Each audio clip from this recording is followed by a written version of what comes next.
सभी क्रांतिकारी साथियों को जय भीम, जय फुले। और डीएससी के उन क्रांतिकारी योद्धाओं को भी क्रांतिकारी जय भीम, जय फुले, जो डीएससी लागू होने के बाद डीएससी का महिमा मंडन करते हुए थक नहीं रहे हैं। सरकार का और सरकारी लोगों का, मंत्री का और मुख्यमंत्री जी का महिमा मंडन करते हुए, उनकी तारीफ करते हुए अभी तक भी थक नहीं रहे हैं। लेकिन ये जो डीएससी के नाम से समाज के अंदर जो दलाल पैदा हुए हैं और दलाली करने लगे हैं डीएससी समाज के नाम पे, क्या इन लोगों को नहीं दिख रहा जो एचपीएससी सरासर डीएससी समाज के युवाओं के साथ जो खेल खेल रही है।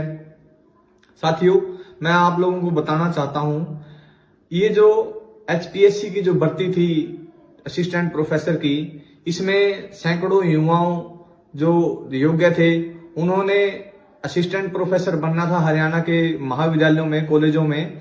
लेकिन एचपीएससी की जो एक नीति है 35% क्राइटेरिया, जो लिखित पेपर है उसमें 35% नंबर लेने बहुत जरूरी हैं, तभी वो इंटरव्यू के लिए क्वालिफाई कर पाएंगे।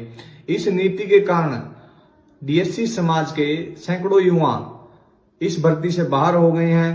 योग्य होने के बावजूद भी एचपीएससी का इस तरह का व्यवहार और सरकार का आरक्षण के प्रति और समाज के प्रति इस तरह का व्यवहार जो है कतई ठीक नहीं है। और मैं उन दलालों से, उन चाटुकारों से, चापलूसों से मैं एक दरख्वास्त करता हूं, सवाल करता हूं कि वो कहां गई, वो जो डीएससी के नाम से किसी ने महासभा बनाई हुई है, किसी ने महापंचायत बनाई हुई है, किसी ने डीएससी क्रांति मिशन बनाया हुआ है, किसी ने डीएससी जागृति क्रांति मिशन बनाया हुआ है, कोई डीएससी के नाम से स्टूडेंट संगठन बनाए हुए बैठा है। ये जो डीएससी के नाम से दलाल पैदा हुए थे, ये कहां चले गए हैं? ये क्यों नहीं सरकार से पूछते? जब मास कम्युनिकेशन के अंदर उम्मीदवार उपलब्ध थे तो उनको असिस्टेंट प्रोफेसर क्यों नहीं लगाया गया?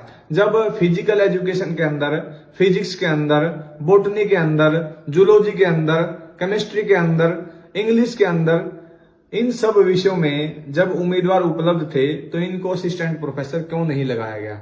ये सवाल है डीएससी के उन दलालों से जो लोग रात दिन सरकार में जो मंत्री हैं उनकी जो है चाटुकारिता और चापलूसी में बिजी रहते हैं।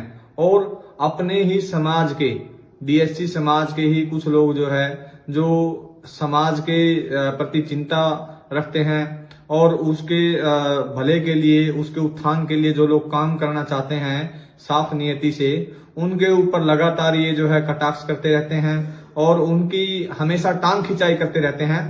इन दलालों को अब सामने आकर के सरकार से भी और मंत्रियों से भी, सरकार के जो सारा दिन जो है डीएससी की दुहाई देते रहते हैं, उनसे सवाल करना चाहिए कि ये जो डीएससी के युवा इतने बाहर किए गए हैं इस भर्ती से 35% क्राइटेरिया के कारण, इनका क्या इलाज है?